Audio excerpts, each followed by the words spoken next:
Let me generalize this and move off the example. If succeeding at motivating you is a matter of fitting into your need system so you're more satisfied to do what I want, then the first requirement for being a good leader, psychologically speaking now, is I need a way to read where you are and what your perceptions are so that I can lead to it. So what I need is, I put an input to you. I need a feedback loop that tells me what you heard or saw. And then on the light of that, I put in a revised leadership. And then I get a... In all cases, leadership, you know, the fundamental mechanism of leadership is creating and managing feedback loops. That is leadership at the level of followership. So that you have some idea where you are. Creating and managing feedback loops. How can I precisely manage your perceptions and experience so that you will maximize without a perfect readout of where you are? And managers, I would presume, don't always want to have these. They don't even want to listen. Now, they don't want to go around bothering asking the drill press operator for advice. Now, partly, why? They've been training employees for 200 years to just be pair of hands. The workers don't think they have anything to offer, for instance. That so many years of being just told what to do, never given experience of solving the problems or helping. If you go down, when we go out and ask the workers to participate, what we get first is real resistance, because they're afraid they're going to look stupid. I don't have anything to offer. It's not my business. After we lead them along and train them a little bit, they get very excited. They start feeling smart and creative and respected and listened to, and it's fun. What I see here is what I call the five-factor theory of leadership followership. Setting up the machines is implementational, that's one thing. Getting these people to follow, the manager has to manage their followers' mindsets. They do what their mind is set to do. What I want as a leader is to have you in a mindset where you are highly response-ready to do what I ask. My leadership succeeds to the extent that you are at a high state of response readiness to do effectively what I want. What are the things that affect your response readiness? They're your mindset, your view of things. Well, there are 5 of them. The first thing that they look at is you, the leader. They got a notion of what a good leader is, what a bad leader is, what's good leadership, what's lousy leadership, of the attitude of the leader. And if you fit that positive one, they're more ready to follow you. If they think, on the other hand, you don't care about me and you're stupid and you're selfish, they're not so response ready. The next one is the relationship between us. If they look and they say, all you care about is profit and we're just a pair of hands and you don't give a damn what happens to us, they're not very motivated to do what you say. On the other hand, if they think that as a leader you're concerned with their growth and their well-being, and they're more eager to listen to you. The third thing is what I call the situ, and that is the environment, the total environment, physical and psychological, in which this relationship exists. The plant, is it clean or dirty? The bathrooms, is morale high or low? Are there good light? Whatever. Anything in that organization that can fix their attitudes. Well, in this case, for example, these people believed in the situ that if my machine breaks down, it'll be 45 minutes before the maintenance gets here and I've shot for the day. So give up. What's the chance? Why worry? Because the machines break down. That's a situ. Another one in that plant. The plant was lousy with stacked up pallets and just jammed all over the place. Management doesn't care about us. Look at this sloppy, dirty place. Okay, that's third. The third one is situ. The fourth, situ. Okay, fourth is? The fourth one is the psychosocial milieu. If I go out there and ask you to try harder, and it's a depression, you're very apt to say, yes, sir, yes, sir. But if it's a big flush market and there's jobs all over the place, you're very apt to say, I don't want to. Or if there's a war, it's unpatriotic to slow down. So, but in peacetime, I say, who cares? So that one the leader doesn't control, but it has to operate. The fifth one is my image of myself. So you've got these 5 pieces that all together... They are part of what I call a leadership system.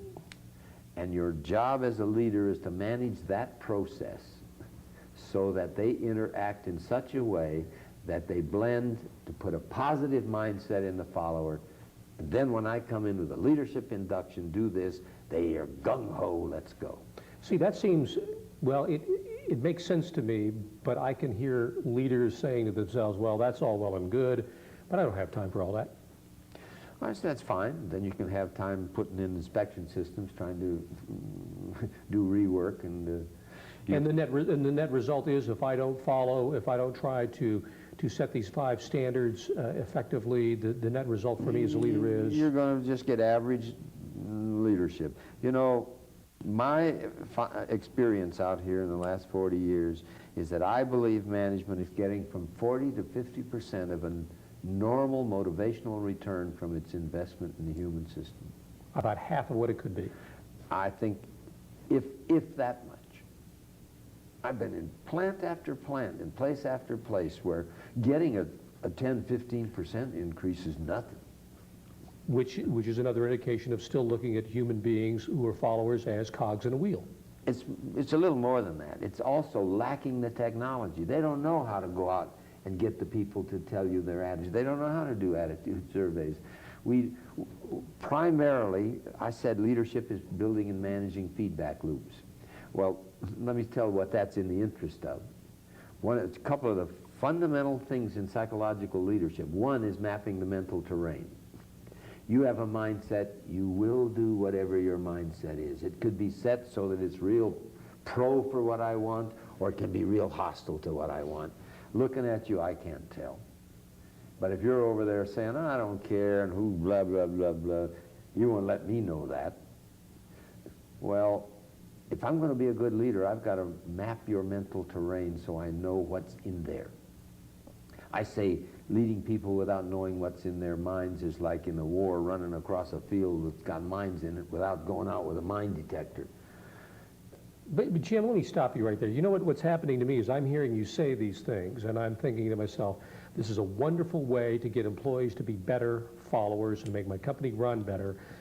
But there are only so many Jim Farrs, and how in the world can I possibly implement a system like this in today's world of tight budgets and streamlined companies? It seems to me that this is a tall order that you're asking of companies to fill.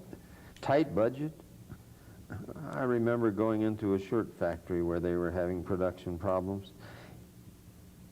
In the first quarter, one of the groups saved $360,000.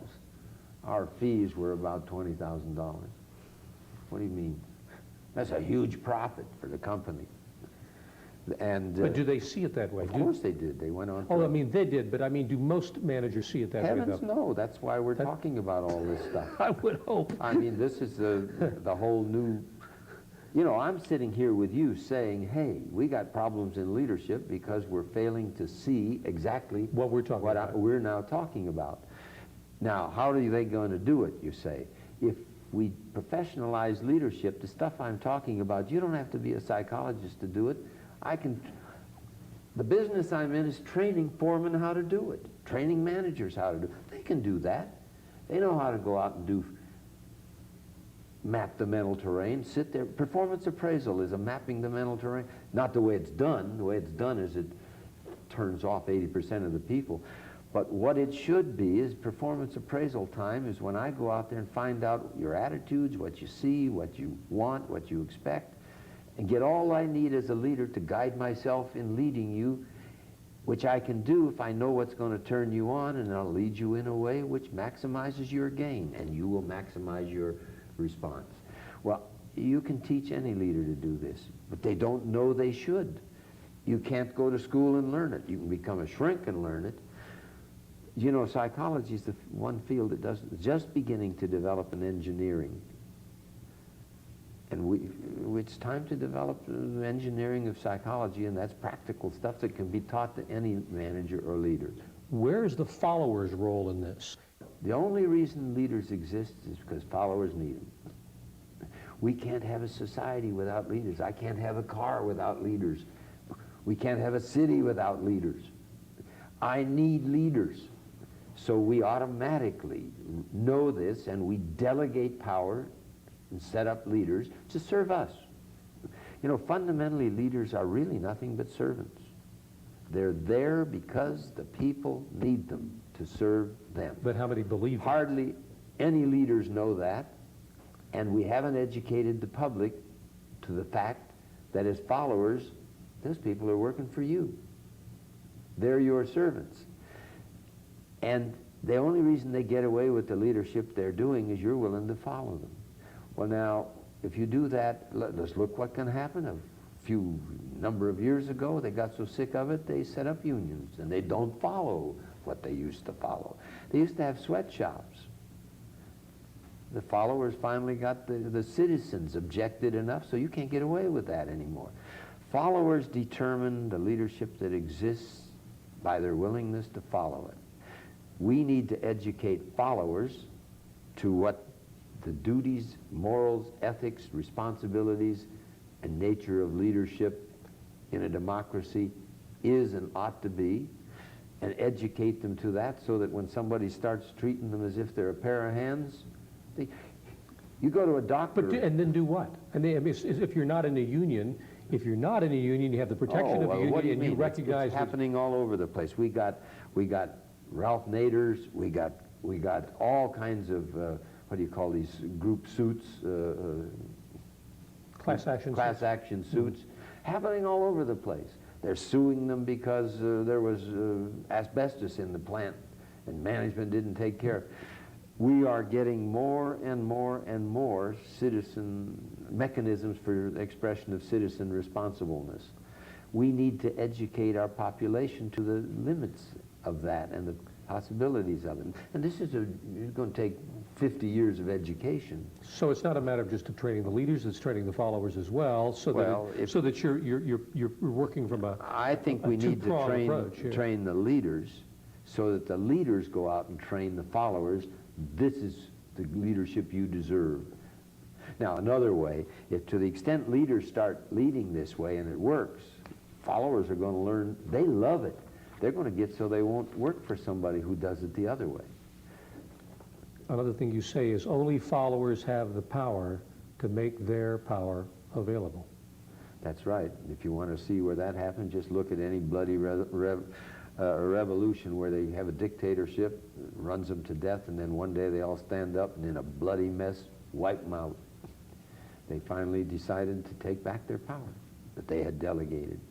So it's a quiet giant just sitting there ready to move if the leaders get far out of line. And the usual way of taking back the power is you hire them, you put them on the job, and they do as little as possible, as carelessly as possible. Because what's in it for them? They're getting their paycheck if they work real hard or real easy. Now, on the other hand, if you fix it up so that they get to be creative and find a new way. You know, there was a study done once that illustrates this. They had this place making radios, a little assembly line. They'd roll along and people would do their part. Then they had a big inspection at the end, and they had a horrible reject or defect rate, the public calling back. So they called in a friend of mine to see how to fix this.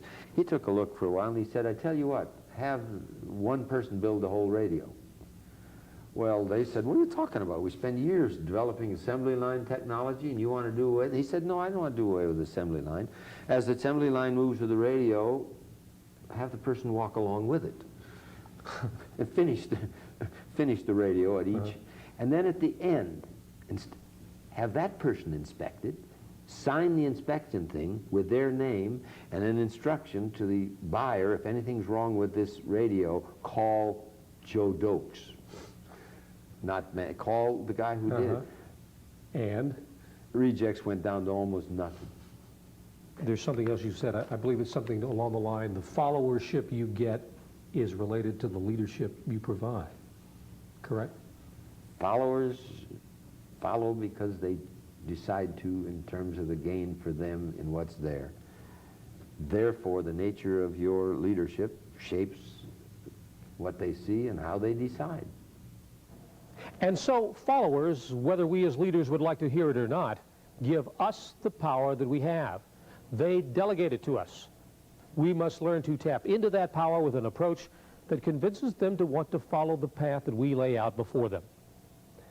We have said that you should strive to understand those who follow you in order to lead them well, and even more important to mastering leadership is understanding yourself. And that is next in our conversation with Jim Farr. The mind is nothing but a mass of programs, circuits. Most of us live in a personality structure that was formed primarily before we're 6.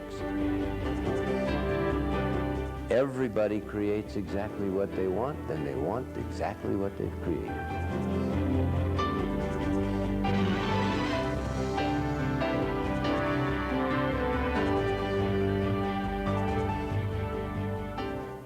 Hello, I'm Rick Yammey. Once upon a time, leadership expert Jim Farr, at the beginning of a speech, looked out at the collection of executives before him and said, "You are all crazy." He was making an important point about leadership. You must understand yourself even more than your followers if you want to lead more effectively. We rejoined Jim in conversation at his farm near Greensboro, North Carolina, as he delves into the psychological underpinnings of leadership and leads us into the realm of self-awareness. Executives, by and large, are highly motivated people, and they're always doing the best they know how. And here I am trying to get them to change. Well, if you're doing the best you know how are you going to change? It's all downhill. So I did a little thinking and figured out that what I needed to do was create some negative feedback loops that would cause these people to experience that the best they were doing wasn't working very well, had something wrong with it. And that if I could get them to see that, they would, and did it in a manner where I showed a better way to do it, they would automatically work to change themselves. I had to find ways to set them up for this. So they're out there in the audience, and I'm supposed to be teaching them leadership, and I don't want them approaching it from the point of view of the mindset that causes their problems in the first place. So the first thing I have to do is get them on the path of changing themselves, looking at themselves.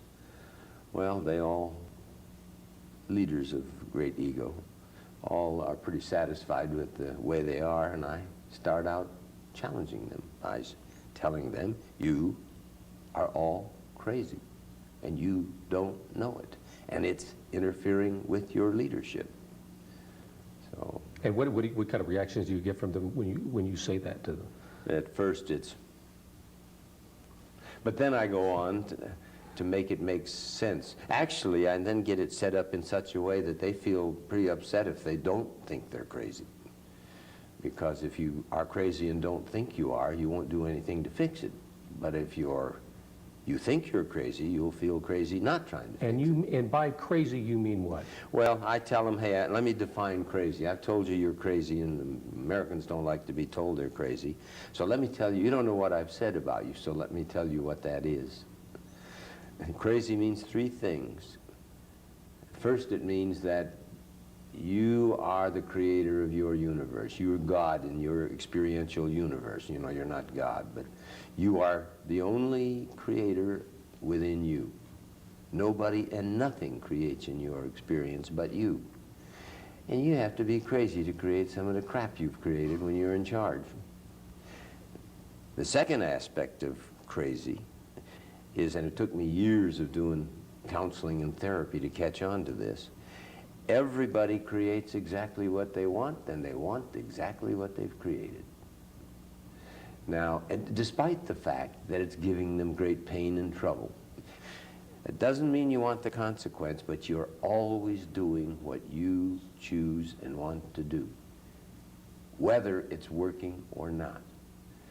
So the second aspect of being crazy is that you're doing it to yourself, and including the negatives. That's crazy. The third part of crazy is that you don't know you're doing this. And since your craziness is creating negatives that you don't know you're creating. You look around to find causes, and since it's not you, you look out there and you blame them or it or the world. And you try to fix it out there. And since the cause is in here, nothing you do out there changes it. And the negative in your life keeps right on going as you create it and don't know it. But once they catch on to the possibility that they are doing these kinds of things to themselves from unawareness, they get fairly open to trying to find out what those things are in themselves. What kind of examples would you give them of unawareness activities that they might be engaging in automatically without even knowing it?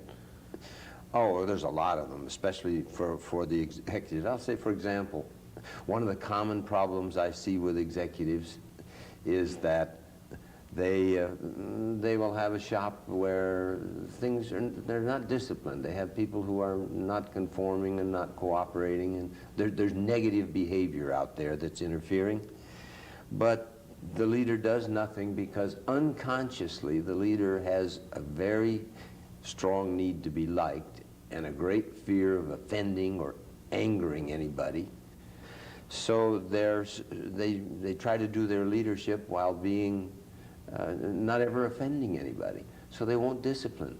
They won't tell people what they don't like about their performance because they're unconsciously afraid the employee will get angry, the follower will get angry and reject them. So they go along afraid to confront as needed for discipline and control. Another one is very common among leaders is, where does the motivation come to become a leader? In many cases, it's to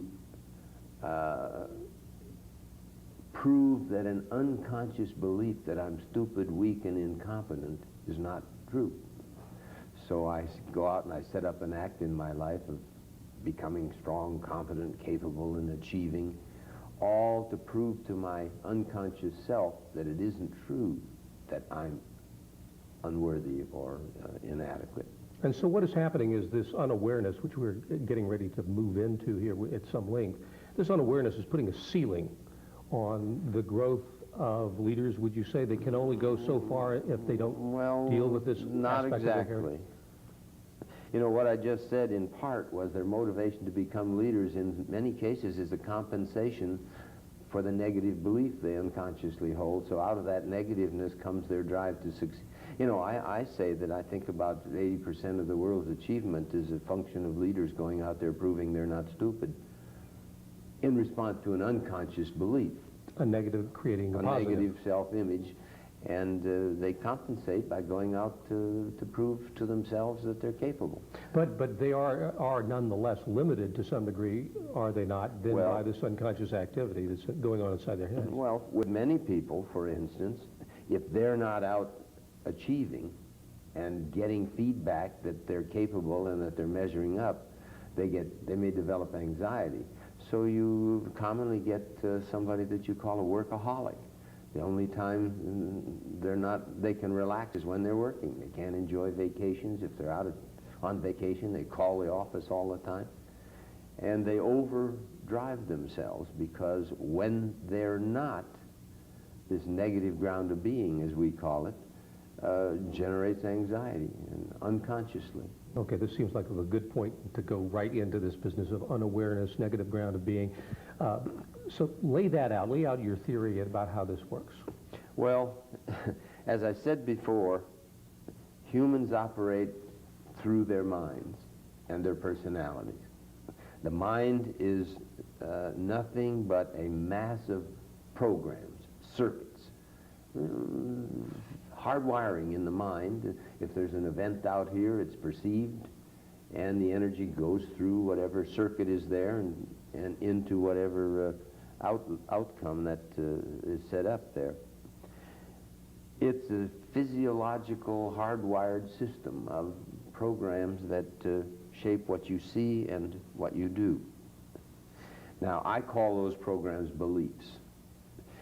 And I'm using that broadly because some of the beliefs are conscious. If you're aware of them, you call them beliefs or attitudes or values or morals or ethics. You give them a name.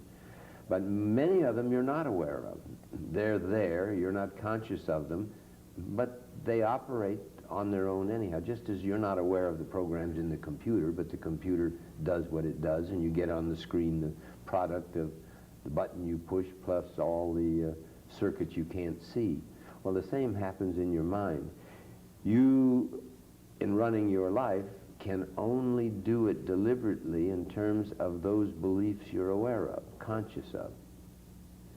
The ones you're unconscious of work just as do the ones you're conscious of, except you have no awareness of them and no control over them. So they are on automatic. Now, the way it works, if you look at the mind, the way to look at it is on this half of the mind, you have the programs that are conscious and aware. They're the ones you think are you and the ones you believe in, and the ones that you think are running your choices and your behaviors. Well, on the other side of the mind, on the unaware side of the mind, you have exactly the same kinds of beliefs and programs, which are out of your control because they're unconscious. Now, the problem is that a good share of those unconscious programs, you made them unconscious because they're negative and self-destructive. If you get that picture that you're unlovable or you're unworthy or you're stupid, which is very painful, and you can't change the environment, turns out you discover you have the ability to push it out of mind, be unaware of it, and then you don't feel so badly anymore. So now you're running around with an unconscious belief that you're inadequate and a conscious belief that you're perfectly okay. Now you go out then to run your life according to your conscious belief, and you work to be a good, smart person or a good achiever. But every time you go out to achieve, back here is a belief that says if you try it, you're going to fail, and if you fail, then nobody's going to love you, and you're going to be whatever, the child. So that every time you're doing what you are set consciously to do, it's contradicting the negative belief. It's contradicting the positive belief and fitting the negative belief. Well, as you start taking on the job, let's say you're an executive and you get promoted, you get higher and higher level. The higher you go, the tougher the problems, the more likely you're going to fail over here. So that as you take on the problem and the challenge which you like, it activates this, you're not going to make it, which then translates into fear in your body. So you're at war with yourself. So you now have a fear created from an unconscious belief that you can't do what you are consciously setting out to do. Now, when you get the fear, you may be aware of the fear, or it may be unconscious. It may go into the body, and you get hypertension and high blood pressure and all these kinds of things blocking the fear. Or it may come out as anxiety, which you then run around and try to deal with. But you don't necessarily know why this is taking place. You just know that those feelings are there. You don't even know that it is taking place. If the fear is conscious, if you're anxious, you maybe, what generally you will do, if you get fear from nowhere, and if it's coming from a belief you don't know you have, then the fear seems to be coming from nowhere. That makes you feel crazy. So what you then do is find ways to rationalize, to justify being afraid. So you can look out there and say, they're trying to get me fired. And now it makes sense that you're afraid. But the tendency then is to assume, because these feelings are coming from someplace you don't understand, that some external force is at play. In an extreme case, for instance, that's where paranoid comes from. They're getting fear activated from nowhere, and they see the world as a totally threatening place. That's if they're severely neurotic or psychotic. But it happens in leaders. They believe that people don't, unconsciously, that they're not powerful and respected. And therefore, they can see attack in the slightest criticism. And that what happens with them as leaders is their people learn very quickly not to give negative feedback to the leader, who therefore operates blind to what's going wrong in the operation. because this person unconsciously overreacts and over-defends and gets aggressive if somebody comes in and says, what you're having us do isn't working. And it's not necessarily your fault that this has all transpired this way, because this was unconsciously, to a great degree, put into place when you were a 6-year-old child. It's not your fault in the sense you meant it, but you programmed it. Nobody can program in you but you, and that, unfortunately, you do most of your personality building before you're 6. You're not very knowledgeable. Most of us live in a personality structure that was formed primarily before we're 6. And here we are, 36, living with a personality that suited a 6-year-old child in terms of how we handle anger, fear, ego. And when these threats were presented to you in some form or another when you're under 6 years old, you have no cognitive ability to understand exactly what it is that's happening. You just know that it is a threat, and therefore... You perceive it as a threat. You perceive it as a threat, and you think you're going to die. You're going to die, you're going to lose your parent. It activates survival fear.